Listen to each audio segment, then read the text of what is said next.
La Bible dit qu'il est souverain. Alléluia. Oui, il est souverain.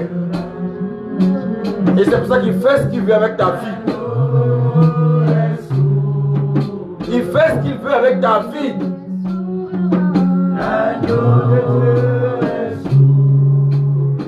Oui, il est souverain. Il est souverain. Il est souverain. Ce matin, il va te parler. Il est souverain.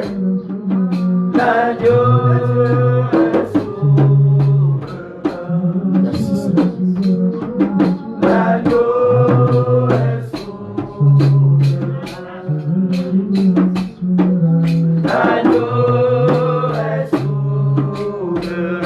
Ah, il est glorieux.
La Bible dit qu'il y avait un trône dans le ciel. Et sur ce trône, quelqu'un était assis. Dis, c'est pas n'importe qui. Dis, c'est pas n'importe qui. La Bible dit quelqu'un qui est assis, bien aimé, sur le trône. Dis, c'est pas n'importe qui. C'est pas le trône de ces hommes de ce monde-là. C'est pas le trône de Bokassa. Alléluia. Amen. C'est pas le trône de Hassan II. Oh, est-ce qu'on me suit ce matin? Amen. C'est pas le trône d'un homme. Alléluia. Amen. La Bible dit, celui qui était assis, bien aimé, il avait l'aspect d'une pierre de jaspe et de sardoise. Est-ce que ça vous rappelle quelque chose? La pierre, bien aimé, de jaspe et de sardoise. Alléluia. Amen. Alléluia. Amen. Lorsque vous allez, on nous parle de 12 pierres. La première pierre, c'était bien aimé la pierre de jaspe. Et la dernière pierre, c'était la pierre de sardoise. Ça veut dire quoi? Il est l'alpha, il est l'oméga. Il est le premier et il est la fin. Est-ce que tu peux acclamer ton Dieu ce matin?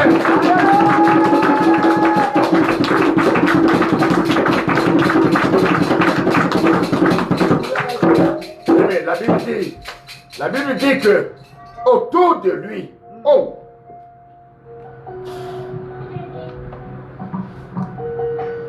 autour de lui, il y avait 24 anciens.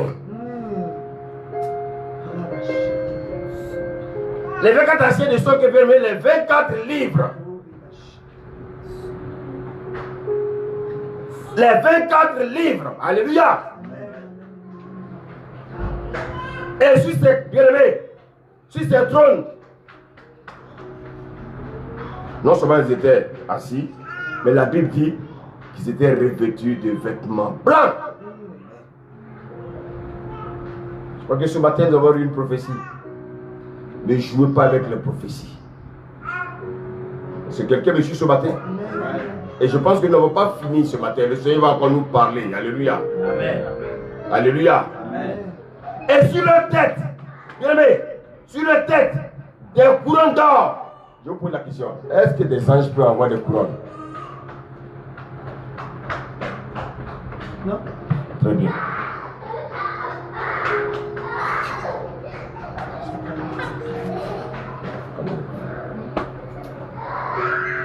Alléluia.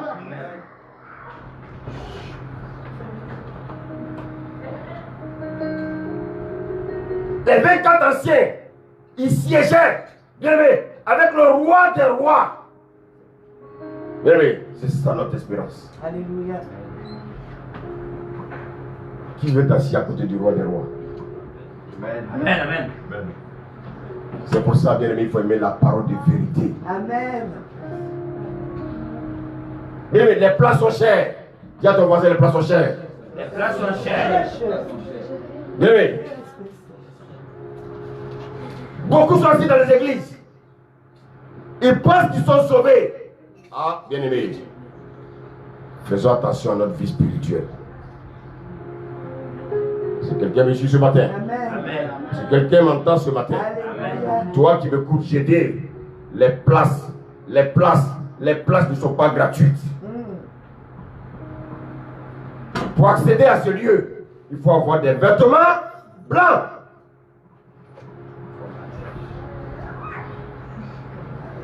Alléluia. Dans l'église, les boucs viennent. Alléluia. Les boucs viennent. Les chèvres viennent.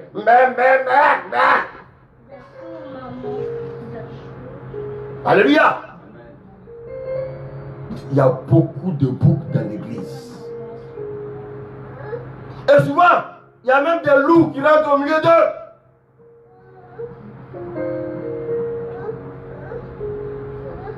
Bien-aimé, le Seigneur ne vient pas chercher des loups. Il ne vient pas chercher, bien aimé, des boucs. Alléluia. Parce que, bien aimé, ta vie spirituelle, tu dois la mettre en ordre. Mais ce n'est pas sauter, non. Les gens sautent trop dans les églises. On saute, on finit de sauter. Quand on sort, on est encore dans le péché. On revient dimanche, on saute, on retourne dans le péché. Frère, mais de qui se moque-t-on? Attends, vous ne voyez pas que ça devient une affaire sérieuse?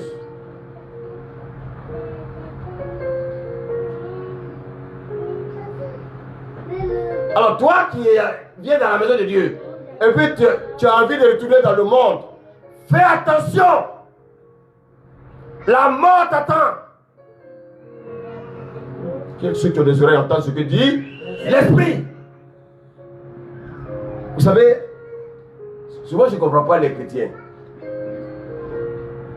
Quand Dieu a mis la main sur toi, c'est-à-dire, regardez bien dans une famille.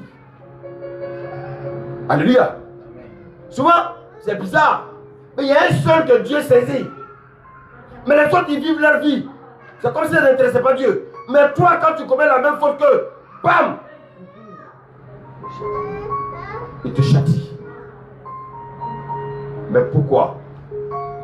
Parce que tu es son choix. Dis, tu es son choix. Dis-lui. Dis à ton voisin, tu es son choix.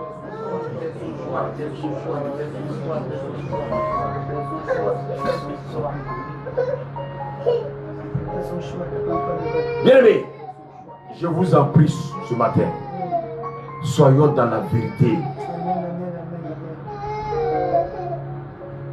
Je dis, les plats sont chers. C'est pas tout ce qui saute. C'est pas quelqu'un parce que je vais à l'église que Dieu me connaît. Non.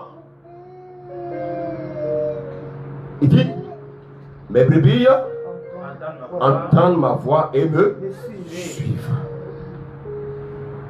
Chrétien, écoute-moi, je ne suis pas Dieu. Je suis même inférieur à toi. Mais ce matin, je vais simplement te faire comprendre une chose. Fais le bon choix, arrange ta vie. Là où il y a le désordre, mets de l'ordre.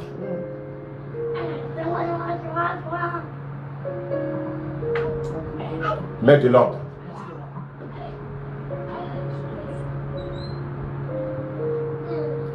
Mets de l'ordre. Nous sommes dans des moments difficiles. Et c'est pour ça que bien aimé, je veux que tu écoutes le message ce matin.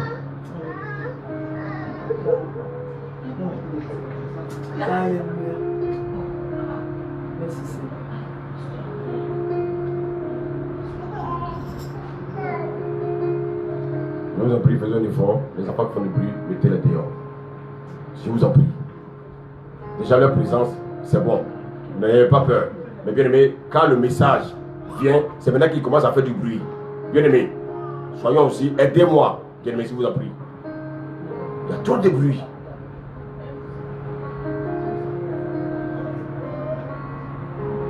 Alléluia.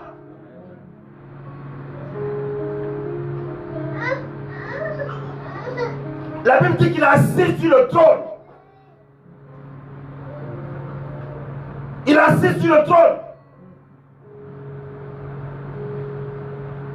Il a 7 yeux. Et tout ce que tu fais dans le noir, il voit. Tout ce qui se passe dans les ténèbres, il voit.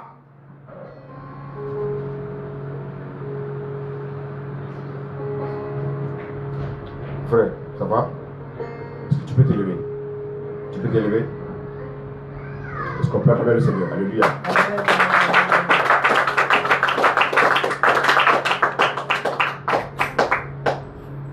Je vois en toi quelqu'un qui est sincère.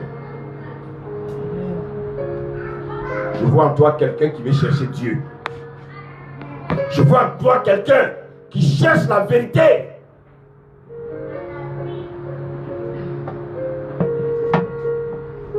Je te dis, mais ce matin, où je suis venu, tu vas entendre la parole. Dis Amen. Tu aimes la parole, tu aimes la vérité.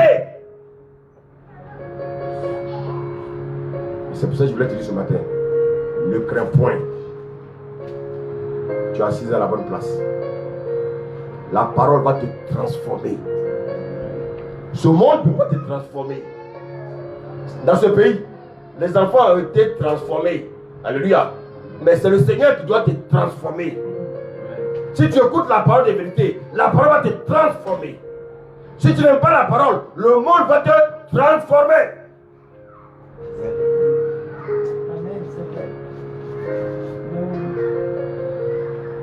Ce matin, écoute la parole de vérité.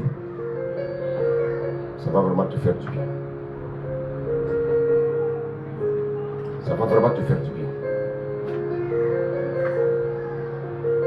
Alléluia. Approche. Approche, je vais prier pour toi. Lève simplement les mains vers le ciel. Seigneur, merci pour la vie de ton serviteur. Je voulais le remettre entre tes mains. Seigneur, que tu le remplisses ce matin. Que tu le remplisses ce matin. Reçois la visitation du Saint-Esprit. L'Esprit de Dieu te visite. L'Esprit de Dieu te visite. Reçois, reçois, reçois. La présence de Dieu t'environne. Le Saint-Esprit te parle ce matin. Reçois. Il te visite. Il te visite. Il te visite. Il te visite. Seigneur, je prie que cet homme entende ta voix. Qu'il entende ta voix. Qu'il entende ta voix. Qu'il entende ta voix. Qu'il entende ta voix. Qu'il entende ta voix. Merci Seigneur. Que la gloire et l'honneur te reviennent. Au nom de Jésus. Amen. Alléluia.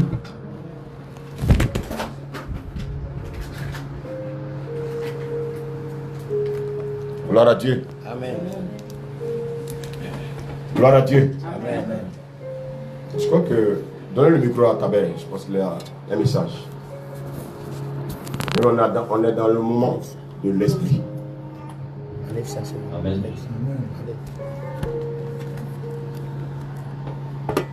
J'ai reçu deux messages de la part du Seigneur pour 2 heures. Le premier message, c'est pour la maman. Le Seigneur te dit de libérer ton cœur. Ça fait 2 dimanches là qu'il peut ressentir ton cœur. Ton cœur tourmenté. Tu es trop préoccupé par quoi, je ne sais pas. Et il te dit de libérer ton cœur si tu veux avancer. Il faut que tu libères ton cœur. Sinon tu ne pourras pas avancer avec moi. Amen. Amen. Et Marc, tu peux ouvrir la porte, s'il te plaît. Mariama, je ne sais pas si tu m'entends. Amen. J'ai reçu un message du Seigneur pour toi ce matin. Il te dit de faire attention et de laver ton cœur.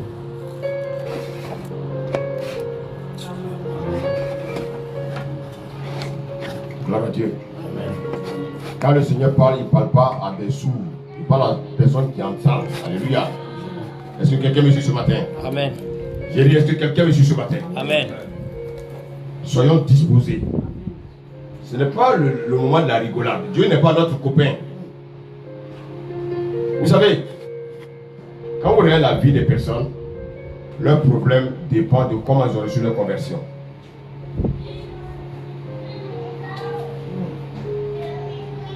Alléluia. Je voulais vous inviter à écouter bien le message du mercredi. C'est que Dieu m'a fait entendre.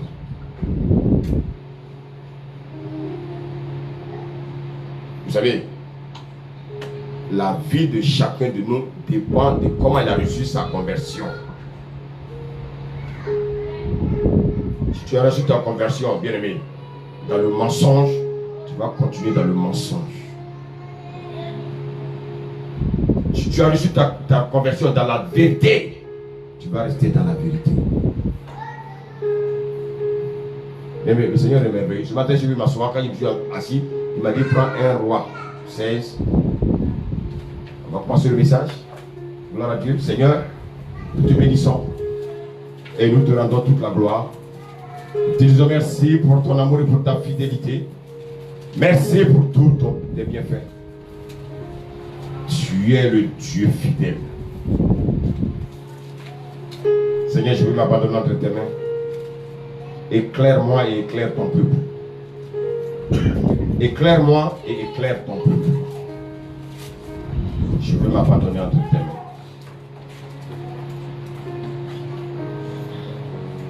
Que la gloire et l'honneur te reviennent. Au nom de Jésus. Alléluia. Amen. Qui sait? Tu vas me lire donc 1 Roi 16, le verset 28. Merci Seigneur. Amen. 1 Roi 16, le verset 28. C'est ça? Oui. J'ai lu la parole. Omri se coucha avec ses pères et il fut enterré à Samarie. Et Achab, son fils, régna à sa place. Alléluia. Amen. La Bible dit, Omri se coucha avec ses pères Et il fut enterré à Samarie. Et Akab, son fils, régna à sa place. Donc, qui était le roi? Qui était le roi? Omri. Et qu'est-ce qui s'est passé? Il est mort. Et quand un roi meurt, est-ce que le trône reste vacant? Il faut faire quoi? Il faut le remplacer. Et Dieu remplace Omri par qui? Akab. Maintenant, serviteur continue à partir du verset 29.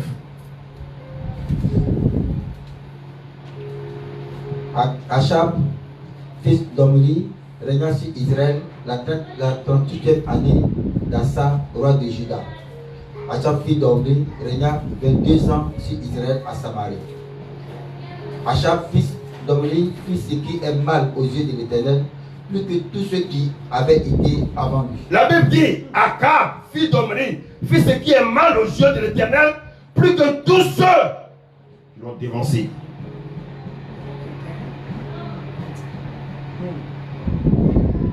Bien-aimé, si tu es un père spirituel qui est un prostitué, tu seras un prostitué. Regardez les rois de la terre là. Ils font tous les maux que leurs parents ont fait. Les soi-disant présidents. Il y a des pays où c'est devenu une dynastie. C'est de père en fils. Mais quand le fils remplace le père, il est pire que le père. Ce n'est pas nouveau. Et spirituellement, bien aimé, si ton père spirituel, bien aimé, est un voleur, tu vas devenir aussi un voleur. Ce sont des choses spirituelles. Tu ne peux pas changer. Et c'est pour ça, bien aimé, que chacun de nous doit savoir comment il a reçu sa conversion. Oh oh, quelqu'un me suit. Amen. La Bible nous dit que Akab fit ce qui est mal aux yeux de Dieu, plus que tous ceux qui avaient été avant lui. Mon Dieu, ça fait peur ça. Je veux bien le message. S'il te continue. Verset 31. Et comme si ce était pour lui peu de choses de se livrer au péché de Jéroboam, fils de Nébat, il prit pour femme Jézabel, fille d'Ethbaal, roi des Sidoniens, et il alla servir Baal et se prosterner devant lui. Alors vous avez compris? La Bible dit il a fait quelque chose de plus grave que ceux qui ont dévancé. Pourquoi? Parce qu'il allait prendre une femme. Une femme. Une femme qui n'est pas convertie. Oh, est-ce qu'on me suit ce matin? Écoutez-moi bien, toi qui me suis ce matin. Si tu veux, elle veut aimer une femme parce qu'elle est belle, tu es mort.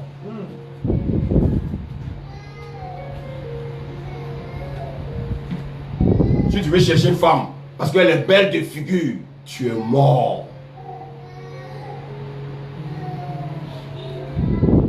Si tu veux chercher une femme parce que toi tu veux jouer les cougars, tu es mort. Si tu vas chercher une femme parce que tu veux profiter d'elle, tu es mort. Si tu vas chercher une femme qui vient à l'église pour te faire plaisir, tu es mort. Écoutez-moi, hein, bien ce matin. Bien aimé. Tu vas chercher une femme pour te faire plaisir. Elle vient à l'église pour te faire plaisir. Tu es mort. Parce que cette femme va te ramener dans le monde. Voici, bien aimé, Akab. Akab, bien aimé, il allait prendre une femme sidonienne. Il a commencé à voir les dieux de Baal. Bien aimé, dans l'église.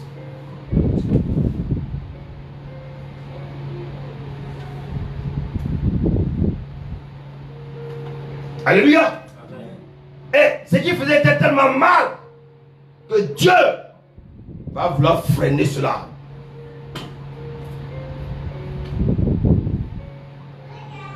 Vous savez, quand je prêche, je ne suis pas là pour m'amuser.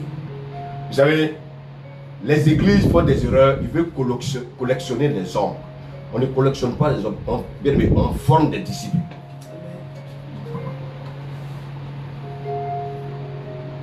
Alléluia. Mais est-ce que c'est mauvais de se marier? Non. Mais à qui tu te maries?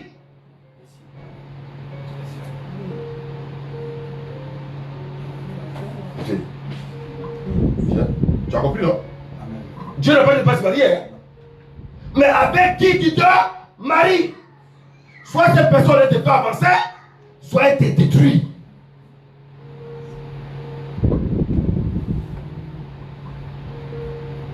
Vous croyez que parce qu'on va à l'église, les femmes sautent, elles sont converties? Mais non, c'est des sauterelles.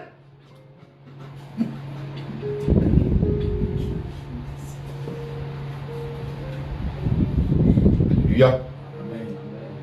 La Bible dit, il va élever un hôtel à Baal, dans la maison de Baal qu'il bâtit à Samarie. Il va faire une idole d'Astarté. Akab, fille, plus encore que tous les rois d'Israël qui avaient été avant lui pour irriter l'Éternel, le Dieu d'Israël. Quand Dieu t'appelle, il ne faut pas te précipiter à aller chercher une femme. Nous, on a commis cette erreur-là. Ah oui, je vous le dis. Et Dieu nous a fait grâce. Quand Dieu t'appelle, la première chose qu'il doit chercher à faire, bien aimé, c'est d'avoir une relation avec Dieu.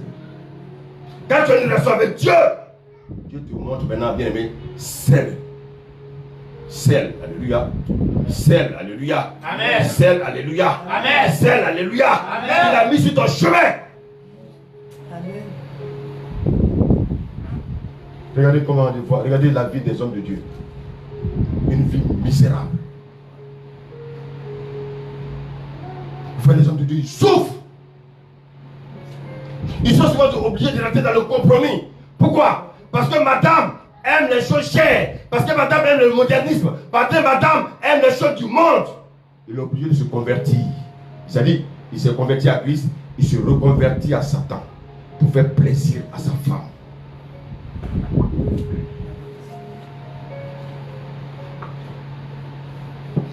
Écoutez, écoute, je vous ai de dire, mais bien aimé, il y a beaucoup d'hommes de Dieu que je connaissais, bien aimé, qui étaient zélés aujourd'hui, bien aimé. Ils ont divorcé, ils sont allés prendre d'autres femmes. Aujourd'hui, bien aimé, la misère a commencé. Parce que la première femme n'était pas, bien aimé, une femme moderne.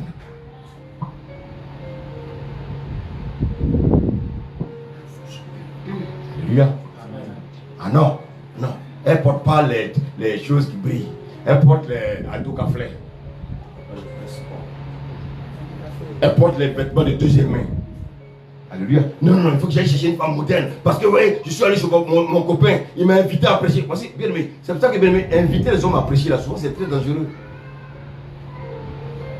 Si l'homme de Dieu et toi, vous n'avez pas le même esprit de Dieu, bien aimé, si tu n'es pas fort, quand tu reviens, tu vas dire que l'église est trop petite, tu vas casser. Et tu vas commencer à faire cotiser les gens qui n'ont même pas les moyens. Tu vas leur demander de cotiser parce que toi, tu veux te faire plaisir.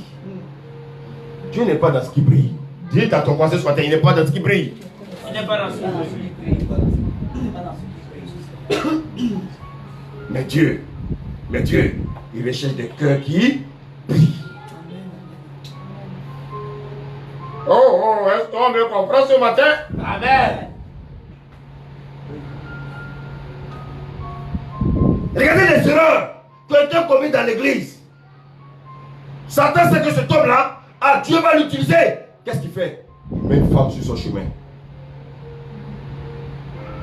Non, il va freiner le ministère du gars.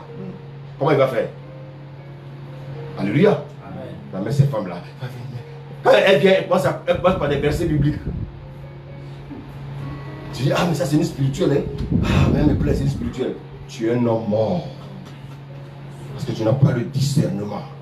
Tu es mort.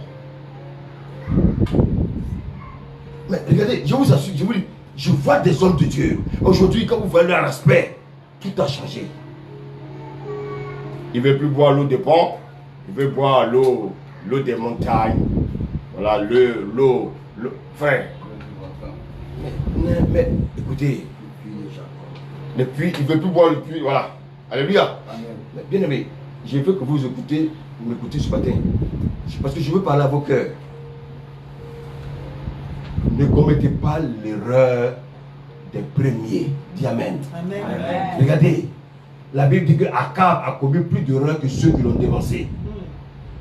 Pourquoi es-tu attiré par les choses du monde? Quand on parle des choses de Dieu, ça ne t'intéresse pas. Mais tu ne peux pas faire autrement. Parce que Dieu a la main sur toi. Si tu fais erreur, aïe aïe aïe, avec Dieu on ne fait pas d'erreur. Tu vas dire, mais dans ma famille, mais les autres vivent comme ils veulent. Oui, les autres ne sont pas des enfants de Dieu. Je peux prêcher? Amen. Est-ce que je peux prêcher? Amen. Prêche. Oh, est-ce qu'on peut, je peux prêcher? Amen. Amen. Laissez-moi prêcher, frère. Prêchez. Waouh, laissez-moi prêcher, laissez-moi prêcher. Alléluia. Ne me retenez pas, laissez-moi prêcher. Je vois des cœurs qui commencent à se serrer. Libérez vos cœurs. Frère,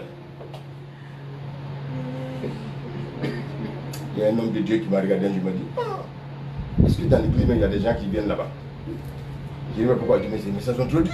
Je dis, mais quand Jésus disait aux gens qu'ils étaient race des vipères, est-ce que les gens n'ont pas continué à suivre n'ont pas continué à le suivre? Ils sont venus à 5000, n'est-ce pas?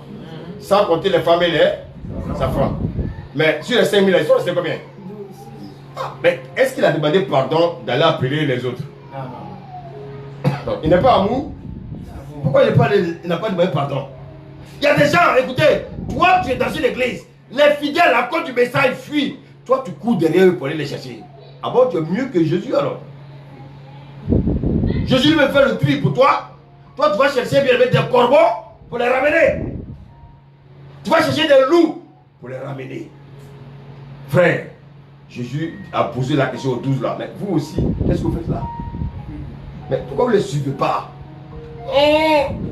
Il dit non, moi je suis une brebis. J'ai entendu une voix. Les brebis entendent ma voix et me suivent. Je te suis parce que j'ai entendu une voix. Oh, cette voix-là, ceux qui sont partis n'ont pas entendu. Ouais.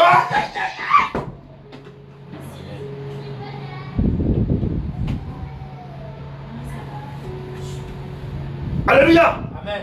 Il y a des gens qui ont commencé leur vie chrétienne zélés. Et depuis qu'ils sont tombés sur une femme, leur vie chrétienne est tombée à l'eau. Oui, tu m'entends? Oui, c'est à toi que je parle. Oui, toi tu m'écoutes. Et tu en veux aux gens. Tu t'en voudras toi-même. Parce que tu aimes les choses du monde. Tu aimes les choses, bien aimé, les choses qui t'attirent. Parce qu'aujourd'hui tu es tombé dans ce piège. Tu ne peux plus divorcer. Maintenant tu es en train de critiquer ta femme. Quand tu sors de la maison, tu la critiques. Quand tu vas chez tes voisins, tu la critiques. Quand tu vas chez tes parents, tu la critiques. Non, ne la critique pas. Va plier les genoux, prie. Alléluia. Et qu'est-ce que Dieu va faire? Quand Dieu a vu cela, oh, Seigneur dit que ça, écoutez, Dieu n'aime pas ça. Il y a des choses que Dieu n'aime pas. Si Dieu t'interpelle, que tu continues à vivre la vie que tu veux, tu vas voir ce qu'il va te montrer. Est-ce que vous savez que moi, si je rentre dans un magasin avec deux autres couleurs pour aller voler le dernier iPhone, alléluia. Amen. Eux ils vont sortir, ils ne vont pas les prendre, mais moi on va me prendre. Vous savez ça? Pourquoi on va me prendre? Parce que Dieu veut me démasquer. Pourquoi il y en a qui disent, Seigneur, vraiment je vais aller faire un coup. Je vais aller faire un coup au champ, protège-moi. Dieu va protéger, voilà. Fais-moi grâce. faut pas que les gardiens me voient. Les agents de sécurité me voient. C'est là qu'il va ouvrir même la lumière comme fier. Alléluia. La Bible dit, à cause du péché d'Akab, Akab a installé d'autres dieux en Israël. Qu'est-ce qui va se passer? Qu'est-ce qui va se passer? Serviteur, 1 Roi 17, verset 1. 1 Roi 17, verset 1. Élie le Tishbite, l'un des habitants de Galad, dit à Akab, l'Éternel est vivant, le Dieu d'Israël. Donc je suis le serviteur. Il n'y aura ces années-ci ni rosée ni pluie, sinon à ma parole. Alléluia. Amen. Hey. Écoute-moi bien. Écoute-moi bien. Fais attention à ce qui sort de ta bouche. Quand vous voyez les hommes de Dieu, vous croyez que ce sont vos amis, frères. Ce n'est pas sorti de la bouche de quelqu'un, c'est sorti de la bouche d'un prophète. C'est sorti de la bouche d'un homme de Dieu. Il a dit, il allait voir le roi. Il lui a dit, à cause de tes abominations, il n'aura ni rosée, ni pluie. Il aura ces années-là. La Bible dit, bon, quelque part c'est noté 3 ans. Il n'aura avoir ni pluie, ni rosée dans le pays. Or, quand on parle de pluie, ça veut dire quoi? On parle de là? De la bénédiction. Et donc Dieu envoie quelqu'un, bien aimé. On dit Élie de quoi? Je ne sais même pas lire ça. Tishbit. Je ne sais pas d'où il vient. Il sort d'un village là, Loro. Et c'est pour ça que je vais te faire comprendre. Toi qui es ici, qui ne veux pas faire l'œuvre de Dieu, Dieu va chercher un Élie de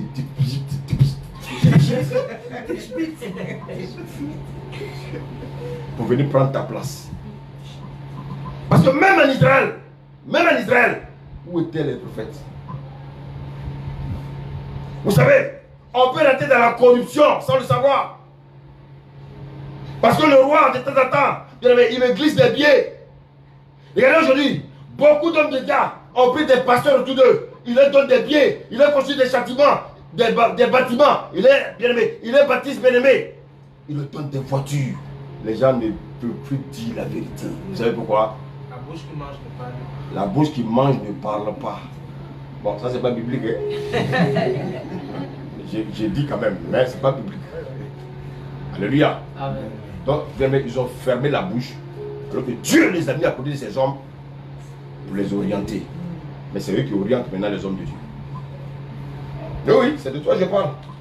Toi qui es à côté du président là, qu'est-ce que tu fais? Alléluia. Amen. Alléluia. Donc Dieu va détacher quelqu'un qui s'appelle Élie pour venir exercer son ministère. Quand Élie venait, il ne s'est pas chargé des barrages. Il n'a pas pris femme pour le faire suivre. Ce n'est pas ça sa préoccupation. Sa préoccupation, c'est de faire la volonté de Dieu. Oui, vraiment, je voulais venir à l'église, mais ma femme m'a dit, je veux venir à l'église, ma femme m'a empêché. Je veux venir à l'église. Frère, Dieu n'est pas dans ça. Alors, ce soir, je vais écouter le Skype. Mais vraiment, ma femme m'a dit de prendre le bébé. Continue à prendre le bébé. Continue à prendre le bébé.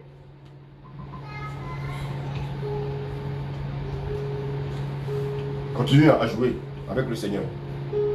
Dieu ne s'amuse pas, frère. Quand il s'agit de son œuvre, Dieu ne s'amuse pas. Il y a trop d'amusement dans la maison de Dieu.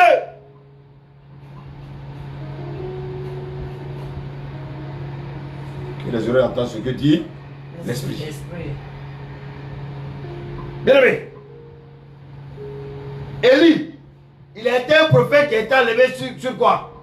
Un char de feu. Élie a été enlevé. Élie, on n'a pas vu sa mort. Aujourd'hui, on ne connaît pas où est son tombeau. Alléluia. Et quand Dieu l'a appelé, écoutez-moi bien. S'il n'y a plus de pluie, c'est qu'il aura quoi? La sécheresse. Et comment son serviteur va boire, comment il va manger? Notre Dieu. Dis à ton voisin, notre Dieu il est trop puissant. Alléluia. Dieu va dire. Regardez ce qu'il va dire. Verset 2. Serviteur, vas-y. Verset 2. Et la parole de l'Éternel fut adressée à Élie en ces mots. Pas d'ici, dirige-toi vers l'Orient et cache-toi près du torrent de Kéri qui est en face de Jourdain. Tu boiras de l'eau du torrent et j'ai ordonné au corbeau de te nourrir là. Ah! Amen. Les autres peuvent mourir de soif. Mais toi, mon serviteur, alléluia, je te donne à boire. Mais cette eau de Torah là, pourquoi les hommes du peuple ne viennent pas boire?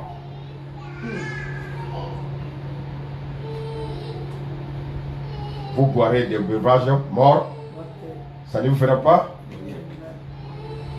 Même si c'était empoisonné, parce que tu es un enfant de Dieu, la Bible dit de sanctifier quoi? Seigneur, sanctifie cette eau.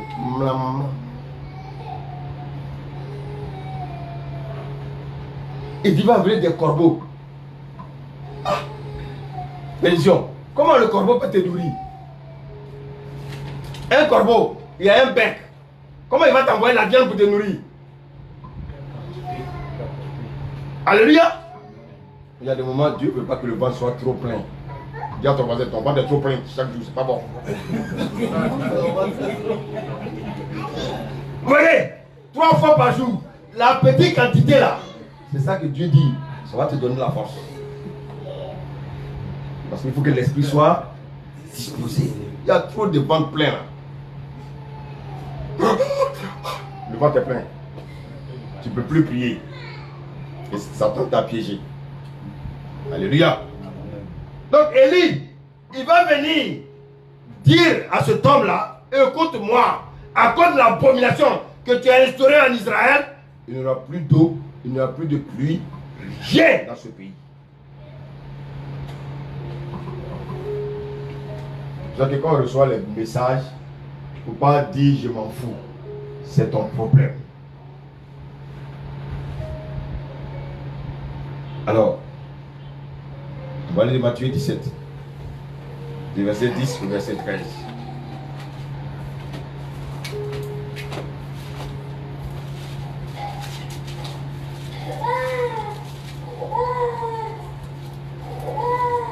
Matthieu 17, 10 à 17, c'est ça? 10 à 13.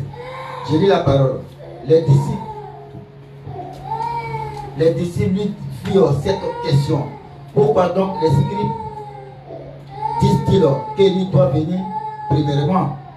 Et il répondit, il est vrai qu'Élie doit venir et établir toutes choses. Mais je vous dis qu'Élie est déjà venu, qu'ils ne l'ont pas reconnu et qu'ils l'ont traité comme ils ont voulu. De même, le Fils de l'homme suffira de leur part. Les disciples comprirent alors qu'il leur parlait de Jean-Baptiste. Amen. Alléluia. Voici un homme que Dieu va susciter. Il va avoir le même ministère qu'Élie. Vous savez quel était le ministère que Dieu avait confié à Élie? Quelqu'un peut me répondre?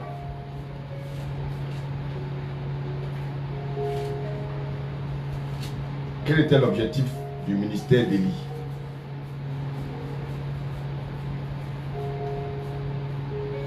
Quel était l'objectif du ministère de Jean-Baptiste?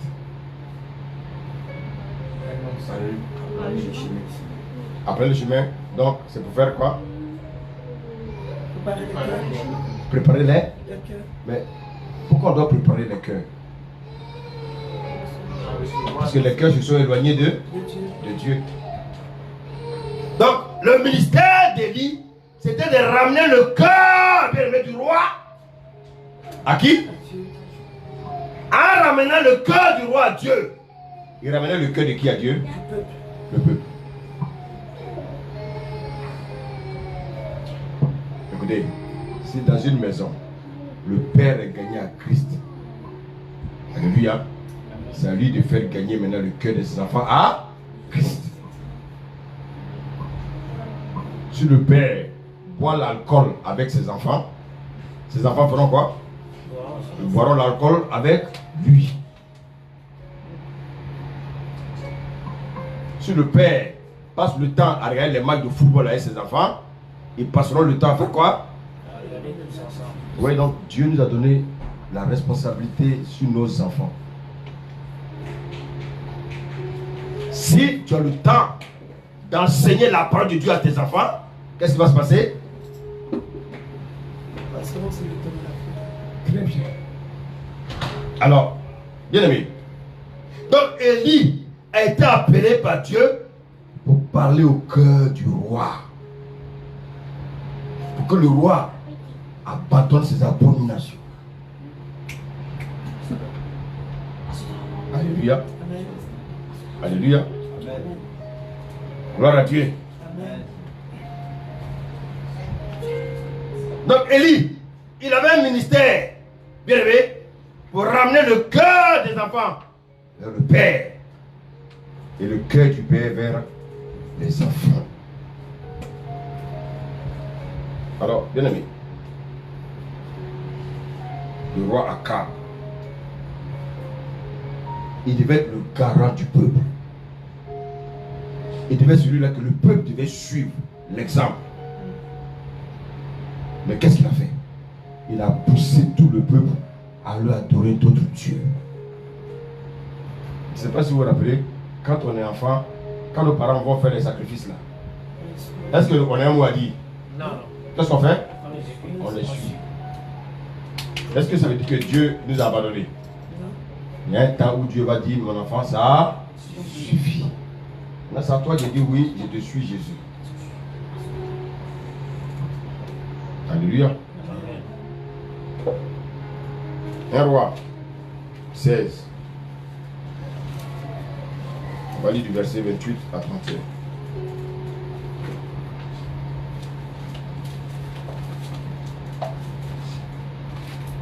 Un roi 16. Combien? Et après du verset 28 à 22, 28 à 31. J'ai dit la parole. Un roi 16. Il relit ça encore, c'est ça? Oui, oui, relis ça. Un roi 16, 28. Omri se coucha avec ses pères et il fut enterré à Samarie. Et Akab, son fils, régna à sa place. Akab, fils d'Omri, régna sur Israël la 38e année d'Assa, roi de Juda. Akab, fils d'Omri, régna 22 ans sur Israël à Samarie. Verset 30. Akab, fils d'Omri, fit ce qui est mal aux yeux de l'Éternel, plus que tous ceux qui avaient été avant lui. Ok. Regardez bien pourquoi j'insiste sur cela. Dieu est le péché. Vraiment, je vous en prie. Fuyez le péché.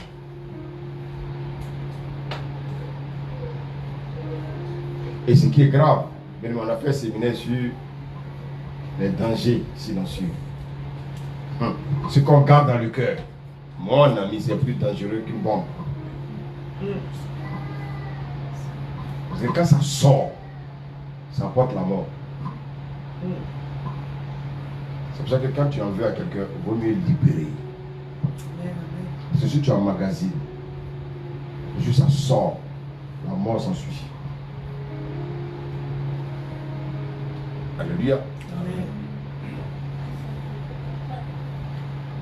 Dieu désapprouvait, bien aimé, la manière de vivre de ce roi. Donc qu'est-ce que Dieu va faire? Dieu ne peut pas bénir ce roi-là. Donc s'il ne bénit pas le roi, il ne bénit pas le peuple. Parce que le peuple a commencé à suivre le roi.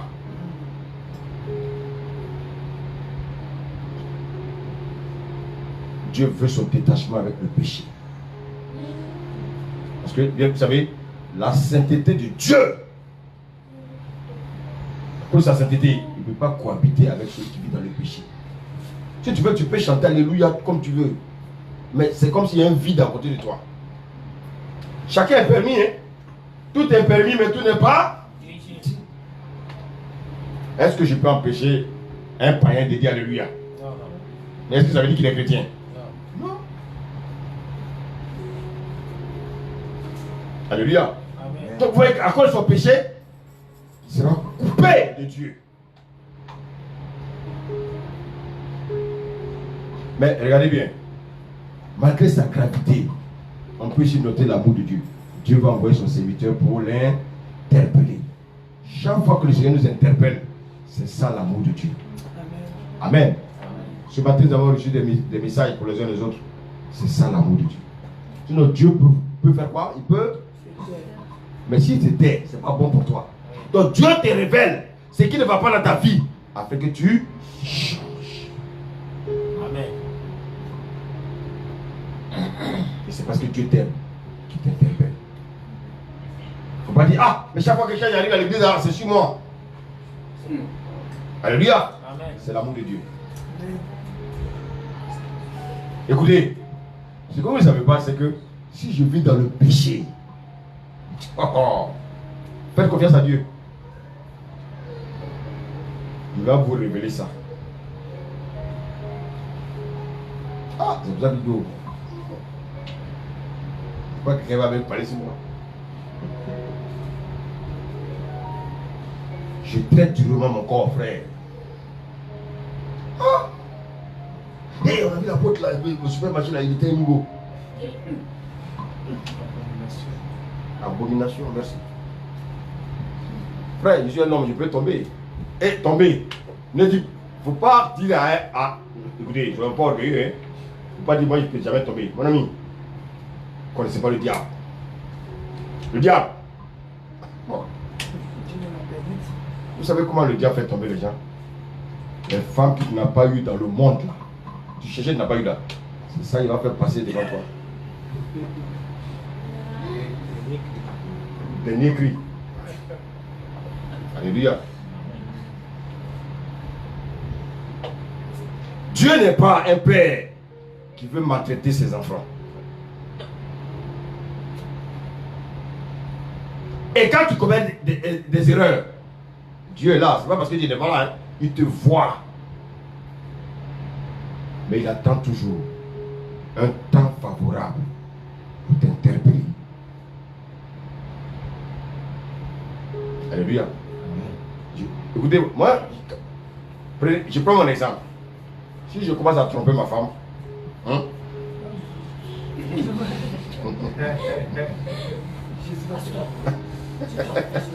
Alléluia. Dieu ne va pas dévoiler ça, les premiers, non. Quand ça va devenir mon domaine de définition, maintenant il va mettre ça sur l'écran. N'est-ce pas? Quand on fait dans le noir, là, il dit rien au départ, mais après il l'expose.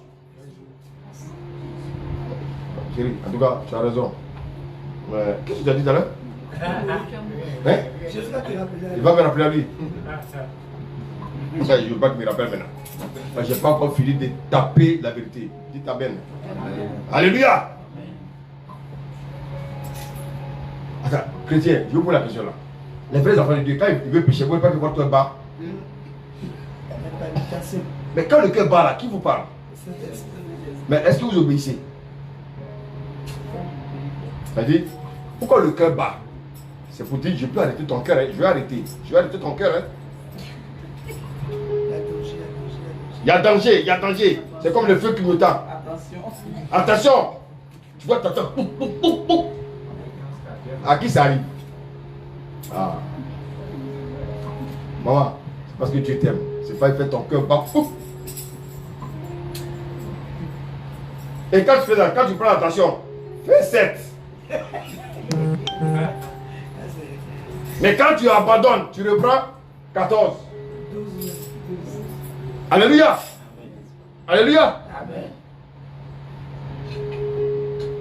Et bien aimé, Akab va rentrer totalement dans l'abomination. Regardez ce que nous dit le psaume 103, verset 8. Verset 8 à 10. Psaume 103, Psaume 103, Verset 8 à verset 10. 8 à 10. L'Éternel est miséricordieux et compatissant, lent à la colère et riche en bonté. Il ne conteste pas sans cesse. Il ne garde pas sa colère à toujours. Verset 10. Il ne nous traite pas selon nos péchés. Il ne nous punit pas selon nos iniquités. Amen. Alléluia. Donc Dieu a une volonté. Dieu ne veut pas vraiment nous créer des problèmes. Mais il demande une seule chose. De revenir à lui. Vous savez, si quelqu'un commence à vous condamner, cet homme-là, il ne connaît pas Dieu. Cette personne bien-aimée peut t'interpeller. Alléluia. Pas te condamner. Ce n'est pas lui Dieu. Alléluia. Et la Bible dit, bien-aimé, il y a une seule chose que Dieu voulait du roi Akab, qu'il revienne à lui. Oh, revenir à Dieu, comment on appelle ça? La repentance. Dieu s'en fout, même un roi, il interpelle. Même un roi, il interpelle. Avec votre raison, toi et moi. Alléluia. Amen. Alléluia. Alors donc, bien aimé, Dieu t'a appelé pour un but. Quel était le but du roi Akab? Quel était le but? Quel était l'objectif pour lequel Dieu l'a établi roi? Et amener son peuple à être obéissant à qui? À Dieu. Donc en fait, si vous posez la question de savoir c'est quoi la définition du péché?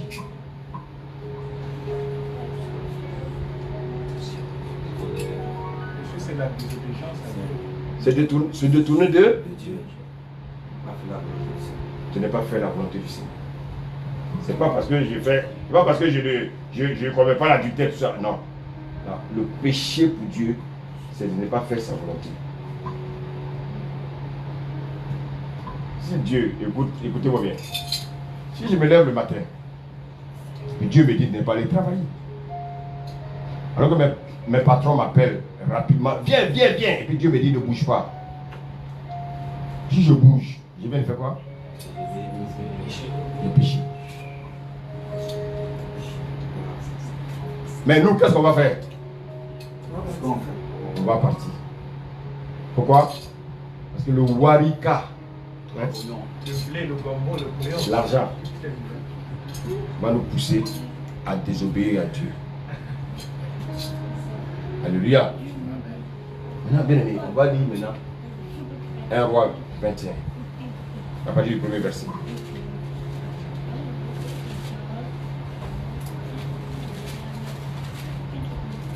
Je lis la parole. Amen. 1 Roi 21, verset 1. Après ces choses, voici ce qui arriva.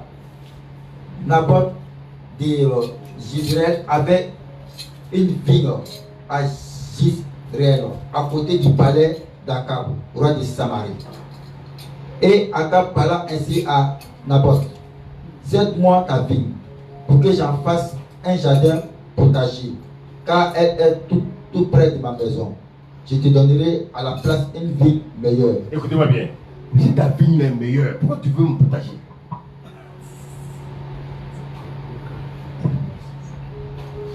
Comment? Si moi je dors dans entrée-couchée, et puis toi tu as un château, pourquoi toi tu veux mon entrée-couchée et puis me donner ton château?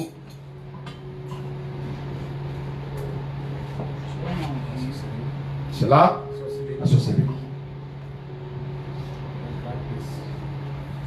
Parce qu'il est roi. Alléluia. Il veut abuser de son titre de roi. Tout est permis pour lui. Bien, mais dans ta maison, si tu arrives, on dit, bon, le président dit que demain à 14h, il ne veut plus te voir. Tu peux aller où?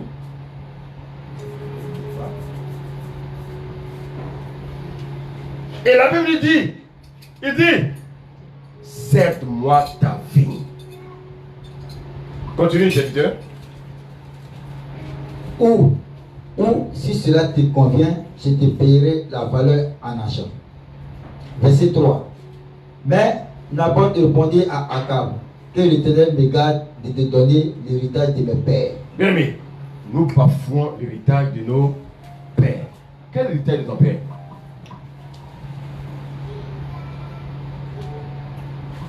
Quel est l'héritage? La vie? Est-ce que je peux échanger ma vie éternelle avec quelqu'un? Est-ce que je peux vendre ma vie éternelle avec quelqu'un? Je vais te donner de l'argent et puis je vais être sauvé à ta place. Ça existe? Vous voyez que bien aimé, quand on a l'argent, on veut rendre les choses impossibles possibles. C'est comme je dis, je vais te donner l'argent, mais meurs à ma place. Tu vas mourir à ma place?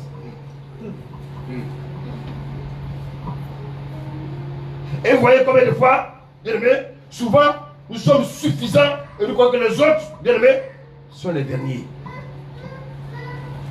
Et regardons la suite, serviteur. Verset 4. Akab rentra dans sa maison, triste et irrité, à cause de cette parole que lui avait dit d'abord de Jézabel. Je ne te donnerai pas l'héritage de mes pères. Et il se coucha sur son lit, détourna le visage et n'imagina rien. Regardez. Est-ce que vous avez entendu? Il est triste. Parce que je refuse de lui donner l'héritage de mes pères. Il va se coucher, il est triste. Mais ce qui est grave arrive. Ce qui est grave arrive. Serviteur, continue. Verset 5. Jézabel, sa femme. Ah, elle rentre maintenant. Comment? Ça c'est colonel. Général arrive. Il y a des maisons où ce sont les généraux. Vous ne pouvez pas dire les généraux. Je dis ça au féminin, les générales. Alléluia. Lui, l'homme, il n'a pas pu. Mais on va voir ce qui va se passer. Continue. Jézabel, sa femme, vint auprès de lui et lui dit: pourquoi as-tu l'esprit triste et ne manges-tu point? Il lui répondit: j'ai parlé à Naboth de Jezreel et je lui ai dit: cède-moi ta vigne pour de l'argent, ou si tu veux, je te donnerai une autre vigne à la place. Mais il a dit: je ne te donnerai pas ma vigne. Ah! La température de qui est votée? Jézabel. Comment? Toi, comment? Si mon mari est roi, moi je suis une? Ah! Vous voyez que souvent, les gens pensent que dans les assemblées, parce qu'il est pasteur, sa femme aussi doit être pasteur.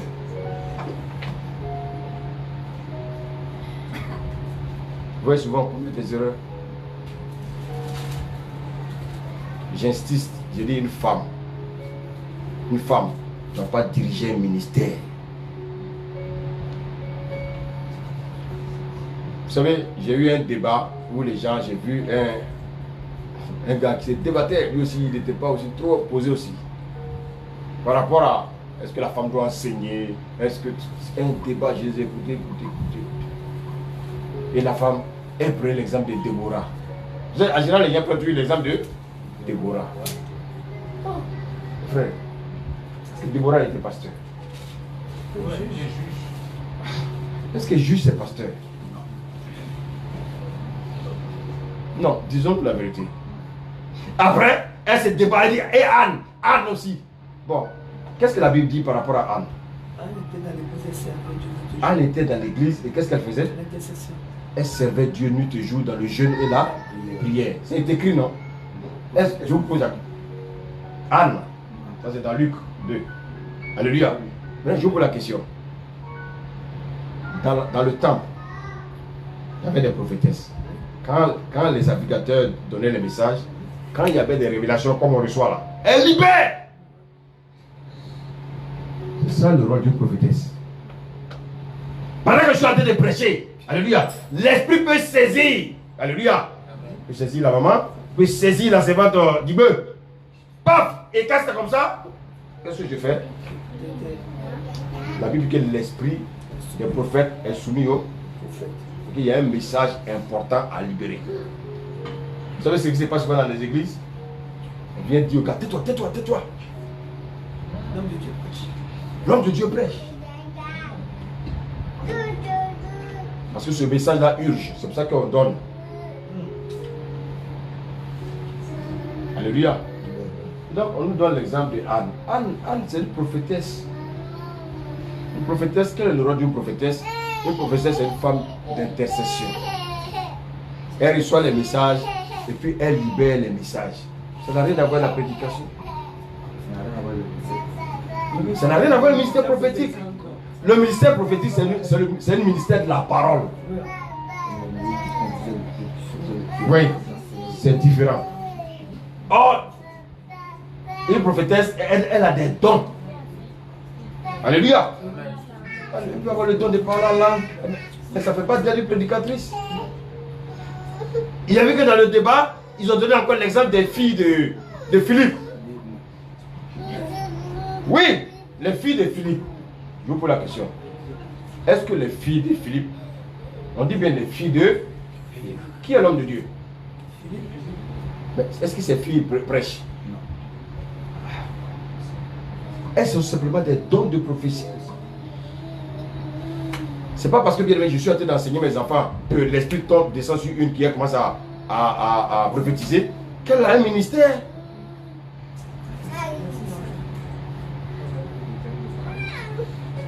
Oui, notre Dieu est intelligent. Je vous pose la question.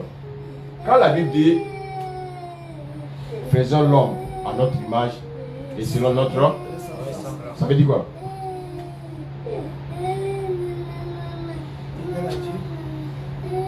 Faisons l'homme à notre image et selon notre homme. Qu'est-ce que ça veut dire?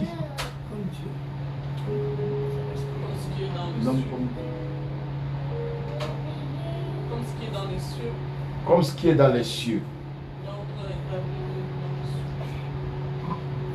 Hein? Dieu a d'abord créé qui? Adam. Oh, en Adam, il y avait qui? Il y avait Ève. Dieu et Jésus. Quel est le lien? Donc, Jésus est issu de qui? Parce que Jésus, il est là. Parole. Si vous voulez, en guillemets, c'est comme si je disais que Jésus, ne me frappez pas, hein, mais c'est comme si je disais que Jésus reçoit la semence. Alléluia. Amen. Jésus est issu du Père. De la même manière, la femme est issue de l'homme. Quand on dit faisons l'homme à notre image, ça dit l'homme, il a la ressemblance de, il a l'image de, et la femme, elle a la ressemblance de. L'homme, il est à l'image de Dieu, et la femme est à l'image de Dieu. Parce qu'elle vient de l'homme. Mais elle a la ressemblance de Dieu. L'autorité a été donnée à l'homme.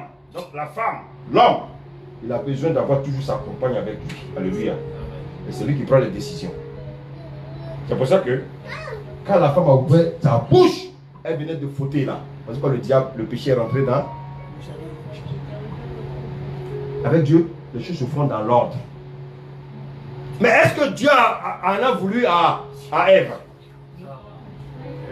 Ève a été tentée. Alléluia. Et qui a péché? Adam.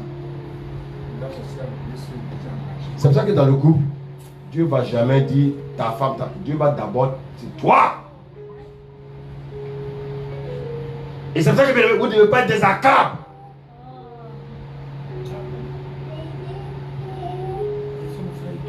Alléluia. Il y a des gens, quand j'entends, non, ma femme a dit, c'est pas mauvais. Mais c'est pas ta femme qui doit dire. Qui doit dire? Non, qui doit dire? Qui doit dire? Dieu.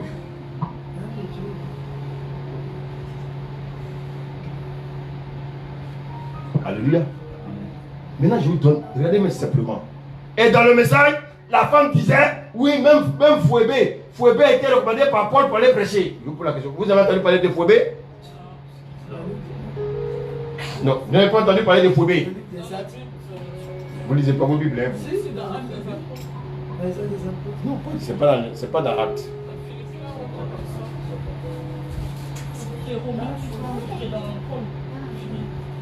Phoebe.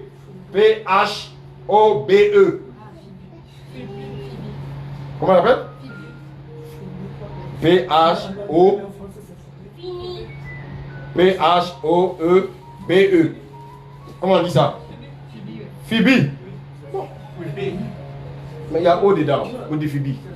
Bon, c'est en phonétique alors. Bon, écoutez. Alléluia. Et on nous dit que Phoebe était une prédicatrice. Est-ce que c'est vrai? Elle était quoi?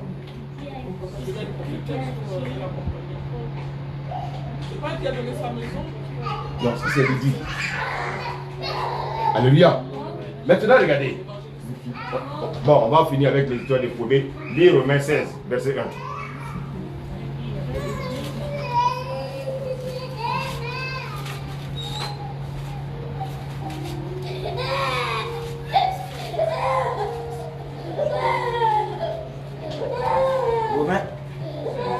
Romains 16, verset 1.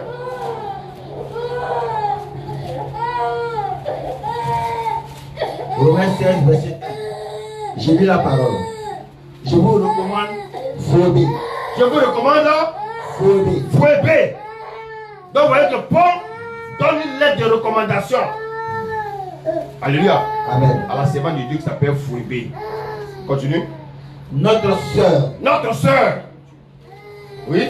qui est diagonesse de l'église de Sandré. Je vous pose la question. On dit les est-ce que diaconesse c'est un ministère? Maintenant regardez. Maintenant ils prennent maintenant l'exemple de Aquilas et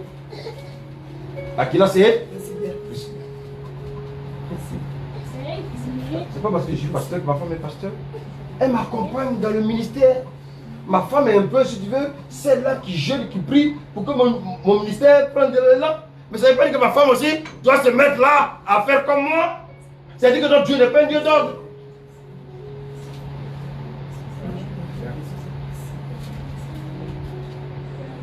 Et voici un homme, il compte tuer ta femme. Sa femme va tout faire pour qu'il ait la vigne. Un incapable. Pourquoi? Parce qu'il a donné l'autorité à sa femme. C'est sa femme qui décide tout. Jézabel.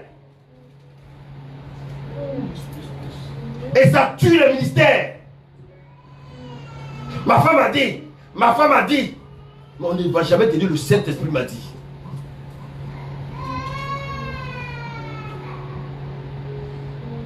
Alléluia. Amen.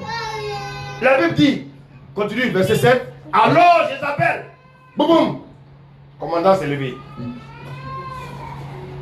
Continue. Alors Jézabel, sa femme, lui dit: est-ce bien toi maintenant qui exerce la souveraineté sur Israël? Lève-toi, prends la nourriture et que ton cœur se réjouisse. Moi, je te donnerai la vigne de Naboth de Jézréel. Verset 8. Verset 8. Et elle écrivit au nom d'Akab des lettres qu'elle scella du sceau d'Akab. Qui devait écrire les lettres? Akab. Elle a pris l'autorité de l'homme. C'est pour ça que, écoutez, c'est pour ça que dans les foyers, souvent, ça ne marche pas. Vous savez pourquoi ça ne marche pas? Parce que le diable connaît la parole. Le diable sait que l'autorité sur l'homme. Une fois que la femme veut prendre la place, bien aimé, si ce n'est pas la grâce de Dieu, il aura divorce. Parce que le plan du diable, c'est de quoi? C'est de séparer quoi? L'homme et la femme. De séparer ce qui est l'image de qui? De Dieu, et de séparer avec qui? La ressemblance de? Ça veut dire qu'il y a quelque chose qui manque. Alléluia. Et malheureusement, dans la vie chrétienne, il y a beaucoup de Jézabel qui détruisent le couple. Tu vois des gens qui tremblent devant les femmes, ils tremblent, on donne des feuilles.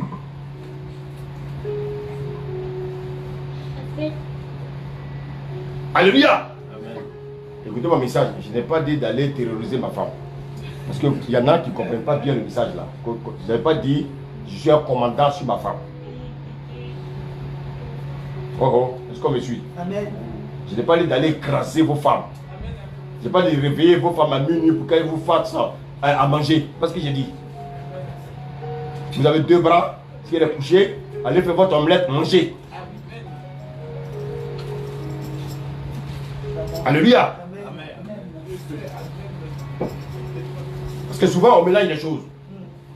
Là, la femme ici, elle a pris l'autorité de l'homme. C'est ce que Dieu dit, non. Dans le ministère, ce n'est pas la femme qui est devant. Dans le ministère, c'est l'homme qui est devant. Tu vois les ministères, les femmes, les hommes sont effacés. C'est les femmes qui ont pris, elles sont sur des chevaux.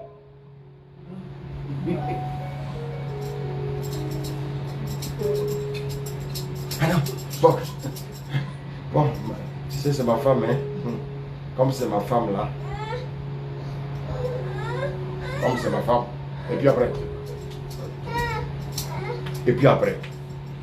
Et c'est vrai que je disais tout à l'heure, il dit, ça dépend de comment vous avez reçu votre conversion. Il y a des femmes, qui sont dans le service de leur mari, mais elles sont effacées. Mais effacées là, elles sont efficaces dans l'homme. Femme, ton ministère, c'est de t'occuper des enfants. Mais tu suis ton mari dans le ministère et puis tous tes enfants sont dans la drogue. Tu suis ton mari et tous tes enfants ne travaillent pas à l'école. Mais c'est à toi que Dieu va te donner l'école parce que ton mari, il est occupé dans le ministère. Dieu est un Dieu d'ordre. Mais je vous pose la question. Si vous deux, vous courez dans le ministère, qui va s'occuper des enfants? C'est pour ça que, bien aimé, Jésus est très intelligent. Jésus a appelé les hommes. Et les femmes étaient où? Elles étaient où? Elles étaient dans le foyer. Elles s'occupaient des enfants. Et Pierre a été marié. Mais on ne va jamais dire, oui, Pierre et sa femme prêchaient. Et même, parmi les 120, la Bible dit qu'il y avait la mère de Jésus, il y avait des femmes. Est-ce que l'esprit n'est pas tombé sur tout le monde? Mais quels sont ceux qui ont été appelés apôtres? Il y avait des femmes dedans? Pourquoi vous laissez raconter des bêtises? Il y en a un qui dit oui, Sarah. Sarah était sous la tente. Et donc la tente c'est l'image de l'église, elle prêchait. C'est pour ça que les jeunes, s'il vous plaît, lisez vos Bibles. Écoutez, si il y a un verset là, tu peux passer même si tu veux une semaine. Ne bouge pas tant que tu ne comprends pas le verset. Ce n'est pas la course. Le Seigneur ne nous demande pas de connaître la Bible là par cœur. Dites Amen. Amen. Le Seigneur dit le seul verset que tu as reçu là, de mettre ce verset là en pratique. Donc si Dieu est ici sur toi, il te dit tu es un voleur, arrête le vol, ne cherche pas à chercher un autre verset. Fais de sorte que le vol te quitte. Tu es dans la masturbation, le Seigneur t'interpelle. Demande à l'Esprit de Dieu de t'aider à sortir de la masturbation. Ne pousse pas, ne va pas encore ailleurs. Tu vas voir, quand l'Esprit va t'aider à sortir de la masturbation, maintenant tu peux avancer. Parce que si tu connais tout, et puis la masturbation te retient, tu vas aller où? En enfer. Oh, est-ce que vous m'écoutez? Amen. Moi, je ne suis pas là pour tromper. Hein. Je suis là pour vous dire la vérité. La Bible dit, si ton bras est une occasion de chute, qu'est-ce que tu dois faire? Coupe ça et puis laisse le reste du corps là entrer. Donc si c'est la masturbation qui va t'empêcher de rentrer dans le royaume, règle ce problème. Amen. Coupe ça. Ou bien le truc de faire la faut couper ça. Pour de bon. Alléluia. Amen. Après mon père, il dit attache ça. Alléluia. Alléluia. Vous savez, si on ne vous prêche pas la vérité, Mais tu vas voir que Jésus va venir, il a enlevé les gens, toi tu n'es pas dedans. Mais c'est ce que je disais à un homme de Dieu, il dit, les enfants de Dieu là, ils vont nous goûter, hein, si on ne dit pas la vérité, parce que le jour de l'enlèvement, si ils ne sont pas enlevés, que toi aussi tu restes avec eux. Donc tu nous as trompés. Et c'est pour ça que, bien aimé, il faut prêcher la vérité. Allez dans, écoutez, quand vous allez dans une assemblée, allez dans une assemblée où il y a la parole. Pas où il y a les miracles. Oh, ouais, les gens sautent. Non, c'est pas ça. Au commencement, il était là. Parole.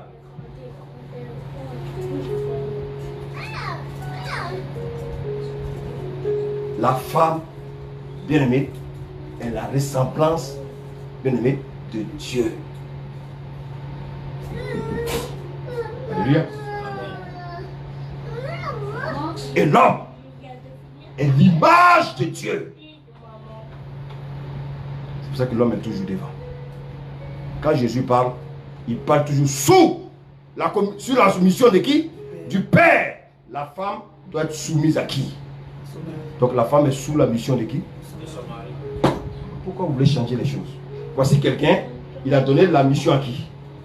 Et puis lui, il est sous la mission. Je suis parti chercher, il ne peut pas me donner le champ là.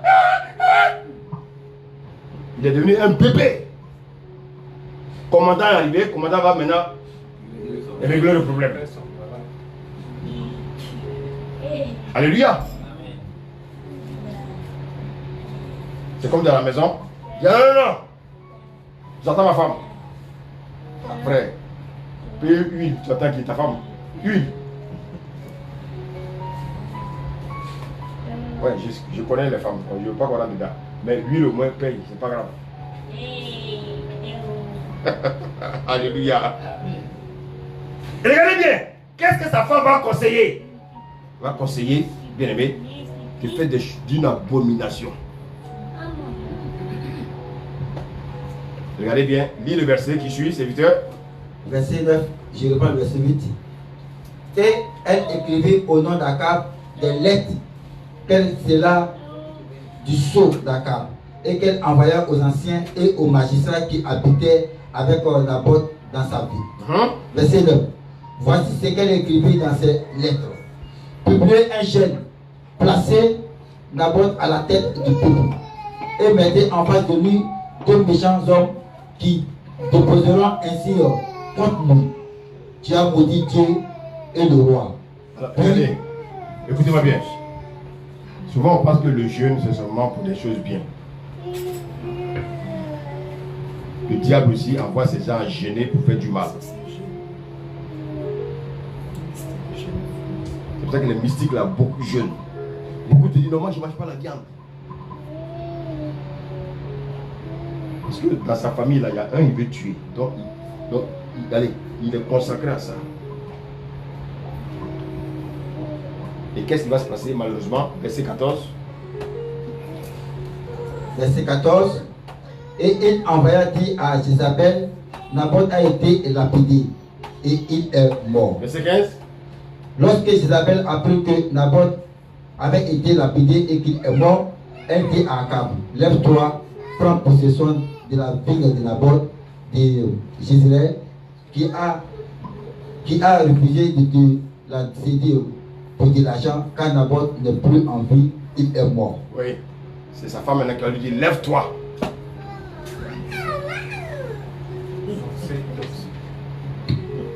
Si vous êtes de la cave, ne venez pas vous asseoir ici. Non, je vous dis la vérité.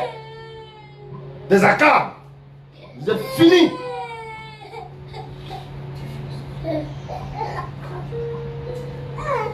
Donner ton autorité à une femme. Tu n'as rien compris. Ça dit quoi? Tu as donné ton ministère à ta femme. Ce pour lequel Dieu t'a établi là, tu as donné ça à ta femme.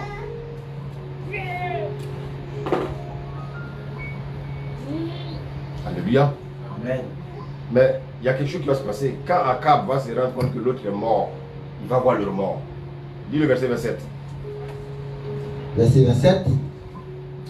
Après avoir attendu les paroles d'Élie, parce qu'Élie allait le rappeler. Qu'est-ce qu'il a fait est grave. Continue. Akab déchira ses vêtements, il mit un sac sur son corps et il gîna. Il couchait avec ce sac et il marchait lentement. Et la parole de l'Éternel fut adressée à Élie, le Tishbite, en ces mots. As-tu vu comment Akab s'est humilié devant moi? Parce qu'il s'est humilié devant moi. Je ne le ferai pas venir le malheur pendant sa vie. Ce sera pendant la vie de son fils que je ferai venir le malheur si ça a besoin. Alléluia. Donc, écoutez-moi bien, quel que soit le comportement, quel que soit le péché qu'on peut commettre, quel que soit bien aimé l'erreur qu'on peut commettre, il y a une seule chose que Dieu nous demande. Qu'est-ce que c'est? La repentance. La repentance. Même si tu as tué quelqu'un, Dieu te demande seulement de te repentir. Il t'a pardonné. Alléluia. Mais beaucoup cachent ça. Pourtant Dieu sait. Mais Dieu dit, répands-toi.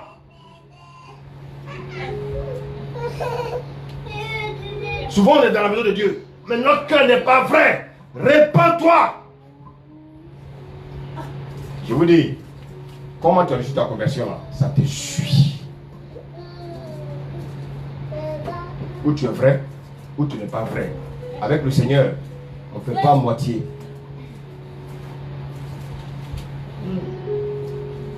Je vais terminer avec un roi, un autre roi. On va prendre Matthieu.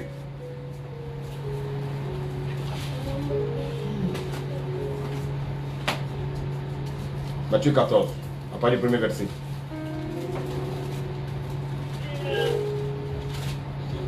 Matthieu 14, verset 1. Donc vous voyez que Dieu a détaché Élie de Tishbite. Ezra c'est riche homme. Élie de Tishbite. Amen. Amen. Une seule mission. Ramener le cœur du roi à qui? À Dieu. Donc en ramenant le cœur du roi à Dieu, il ramène qui? Le peuple, le cœur du peuple à qui? À Dieu.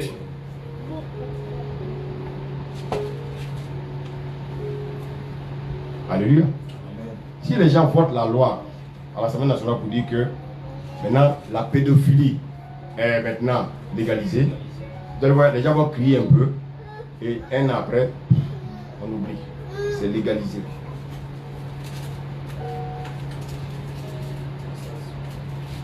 Bien aimé, faisons attention. Dieu nous appelle tous à la repentance. Tous. Parce que nous ne sommes pas des personnes parfaites. Nous recherchons tous la perfection.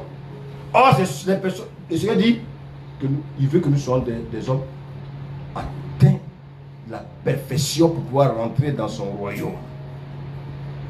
Et c'est pour ça que, bien aimé, le péché n'a pas sa place. Maintenant, au fond de toi, tu sais qu'il y a des choses qui ne vont pas. Règle-les. Oui. Tu caches à qui? À moi? Tu peux me cacher à moi. Mais tu ne peux pas cacher ça à Dieu. Alléluia. Amen. Matthieu 14, serviteur. Matthieu 14, verset 1. En ce temps-là, Hérode le Tétrarque, ayant entendu parler de Jésus, dit à ses serviteurs, c'est Jean-Baptiste. Il est ressuscité des morts et c'est pour cela qu'il se fait par lui des miracles. Verset 3. Car Hérode, qui avait fait arrêter Jean, l'avait lié et mis en prison à cause d'Hérodia, femme de Philippe, son frère. Parce que Jean-Baptiste lui disait, il n'était pas permis de l'avoir pour femme. Il voulait le faire mourir, mais il craignait la foule, parce qu'elle regardait Jean comme un prophète. Verset 6. Or, lorsqu'on célébra l'anniversaire de la naissance d'Hérode, la fille d'Hérodia dansa au milieu des convives et plut à Hérode, de sorte qu'il promit avec serment de lui donner ce qu'elle demanderait. À l'instigation de sa mère, elle dit, donne-moi ici sur un plateau la tête de Jean-Baptiste.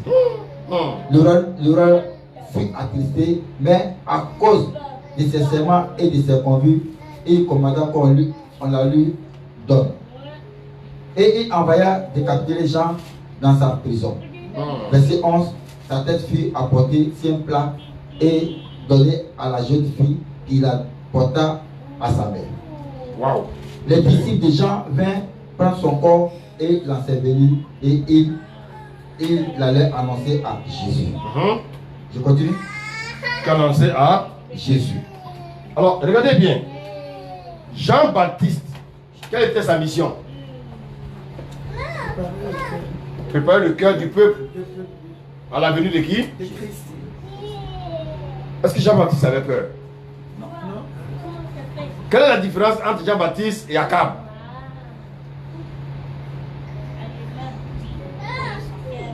On ne nous a pas dit qu'il était marié.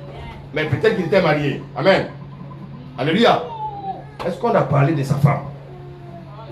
Qui a fait le ministère? Jean-Baptiste. Est-ce qu'il avait peur du roi? Est-ce qu'il avait peur de mourir? Non. Mais il avait pour mission de ramener le cœur d'Oriad et Hérode, pardon, un chef païen, à se détourner de sa mauvaise foi. Donc Dieu peut nous envoyer chez les païens pour qu'ils se détournent de leur mauvaise foi. Alléluia. Mais il y a une chose que nous devons comprendre. Matthieu 3, à partir du verset 8.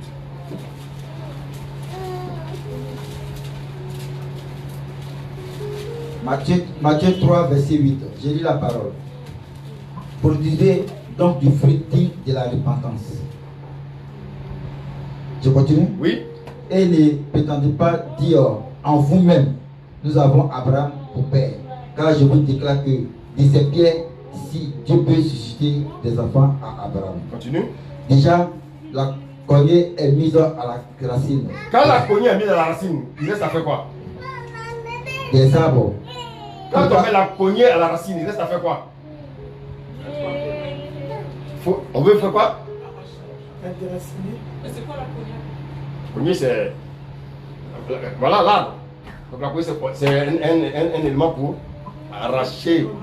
Les pelles qu'on met en Comme les pelles là. les fourchettes, Voilà. on déraciner. C'est pour déraciner ce qui n'est pas bon en nous. Donc quand on parle des fruits dits de la repentance, ça veut dire quoi? Ça veut dire que ce qui était mauvais en toi là doit sortir. Ce qui fait que Dieu ne peut pas agir dans ta vie là doit sortir. Au nom de Jésus. Alléluia. Continue, serviteur. Tout arbre qui ne produit pas de bons fruits sera coupé et jeté au feu. Donc si tu es assis dans la maison de Dieu, tu fais semblant. Alors que tu vis dans le péché, ton cœur est noir, ton cœur est dans les rancunes, ton cœur est bien aimé, fais semblant. Aujourd'hui tu veux venir à Dieu, mais aujourd'hui tu trembles, aujourd'hui tu n'as pas envie de venir. Ça veut dire que bien aimé, il y a un problème dans ta vie. Reviens au Seigneur. Répands-toi. Continue, serviteur. Verset 11. Moi je vous baptise d'eau pour vous amener à la repentance. Mais celui qui vient après moi est plus puissant que moi. Et je ne suis pas digne de porter ses souliers. Lui, il vous baptisera du Saint-Esprit et de feu. Verset 12. C'est 12. Il a son vent à la main, il nettoiera son air et amassera son blé dans le grenier. Mais il brûlera la paille dans un feu qui ne s'éteint point. Waouh, bien aimé, tu veux faire partie des cœurs. Est-ce que tu veux être brûlé? Non. Donc produire des fruits dignes de la repentance. Ézéchiel 18.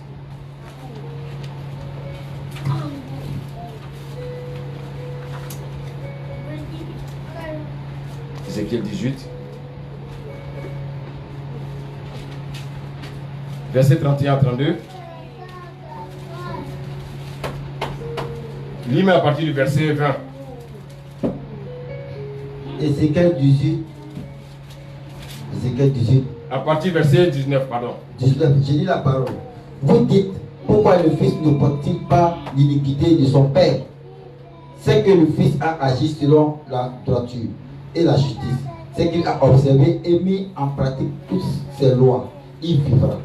Continue. L'âme qui pêche, c'est celle qui mourra. L'âme qui pêche, c'est celle qui mourra. Moi, je ne peux pas mourir à la place de ma femme.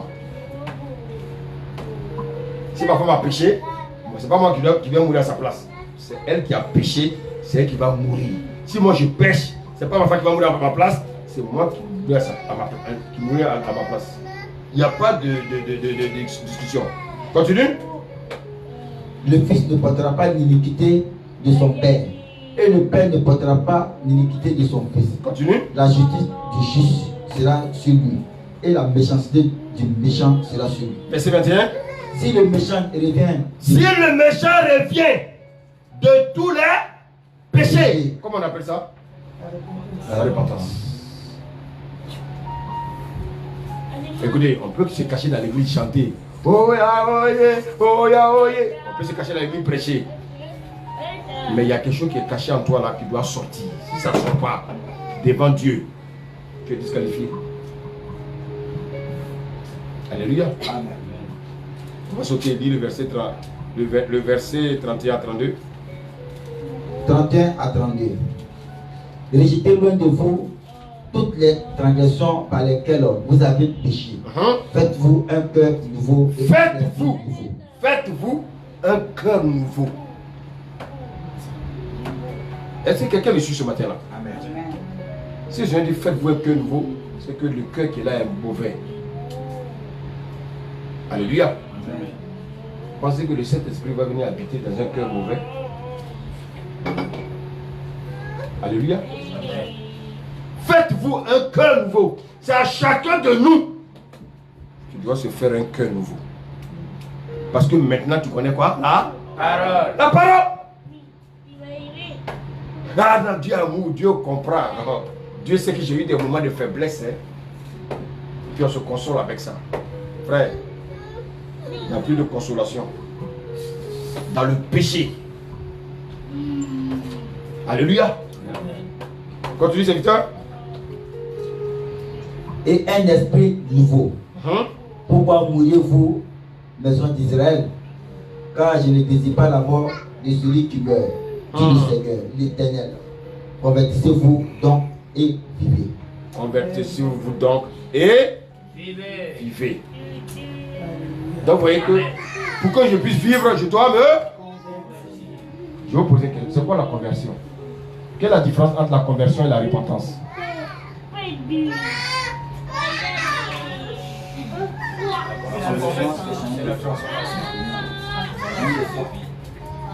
Oui?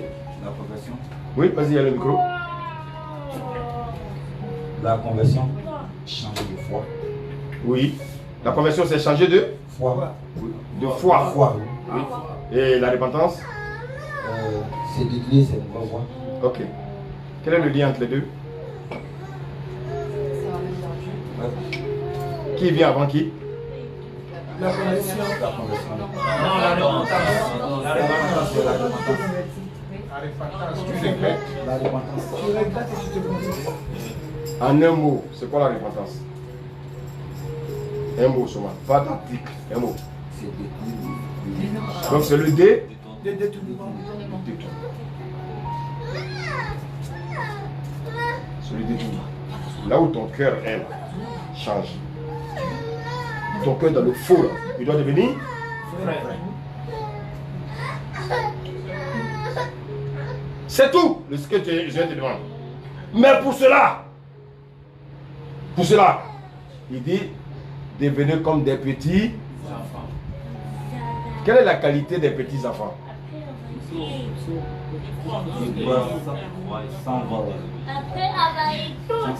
Est-ce que vous avez des cœurs de petits enfants? Le Seigneur dit simplement, pour que vous voyez que vous êtes convertis, vous voyez simplement comment fonctionnent les petits enfants. Je n'ai pas dit de connaître la Bible par cœur. Regardez simplement comment fonctionnent les petits enfants. Alléluia. Les petits enfants. Je ne parle pas des enfants, je dis des petits enfants. Alléluia. Alléluia. Alléluia. Amen. Les petits enfants. Vous savez, tous les mots sont importants avec le Seigneur. Il n'a pas dit les enfants, hein? Il dit les petits enfants. Maintenant, vous avez des enfants à la maison. Est-ce que vous les regardez très souvent? Alléluia. Alléluia. Il dit, je vous dis, si vous ne vous convertissez et vous ne devenez des vous n'entrerez pas dans le royaume des cieux. C'est pourquoi quiconque se rendra humble, comme ce petit enfant, sera plus grand dans le royaume. J'ai pris un exemple dans l'ancienne alliance. Le dernier exemple, et je termine, c'est dans Acte 18. On prend Acte 18.